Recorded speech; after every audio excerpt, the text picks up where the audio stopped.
বিশাল গিগাবেটা শুরু করব north Carolina থেকে। এ হলো মারিয়া, যে দুজন সন্তানের সিঙ্গেল মাদার। তিনি দিনে 14 ঘন্টা বাসন ধোয়ার কাজ করেন, শুধুমাত্র তার কম পারিশ্রমিকের বেশিরভাগটা গুয়েতামালায় তার সন্তানদের কাছে পাঠানোর জন্য, যাদেরকে তিনি অনেক বছর দেখেননি। আমি এখানে অনেক বছর ধরে আছি, প্রায় 5 বছর হয়ে গেল। আর এত ঘন্টা কাজ করার পরেও তাকে প্রতিদিন বেশ কয়েক মাইল হাঁটতে হয় শুধুমাত্র কাজের জায়গায় যাতায়াত করবার জন্য। সমস্ত বাইকের মধ্যে এটা প্রথম বাইক যেটা আমরা গিভঅ্যাওয়ে করতে চলেছি। আর যেহেতু এটা প্রথম বাইক, তাই আমরা মারিয়াকে আরো এক্সট্রা $5,000 ক্যাশ দিয়ে সারপ্রাইজ দেব। ঠিক আছে, চলো ওকে সারপ্রাইজ দেওয়া যায়।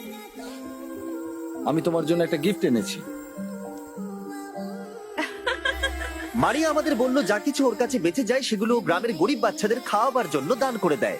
তাই আমরা $5,000 দেবার পরেও 7,000 আরো এক্সট্রা দিয়ে তাকে অবাক করে দিলাম, যাতে সে গুয়েতামালায় তার গ্রামকে আরো বেশি সাহায্য করতে পারে। এই বাইকের সাহায্যে মারিয়া খুব সহজেই তার কাজের জায়গায় 10 মিনিটের মধ্যে পৌঁছে যাবে। কাজে না যেতে পারা, স্কুলে না যেতে পারা বা মেডিকেল অ্যাপয়েন্টমেন্টে যেতে না পারা, এরকম আরো অনেক অনেক সমস্যার মানুষ সম্মুখীন হয় এবং এর ফলে তারা যে পরিস্থিতির মধ্যে রয়েছে তাতেই তারা আটকে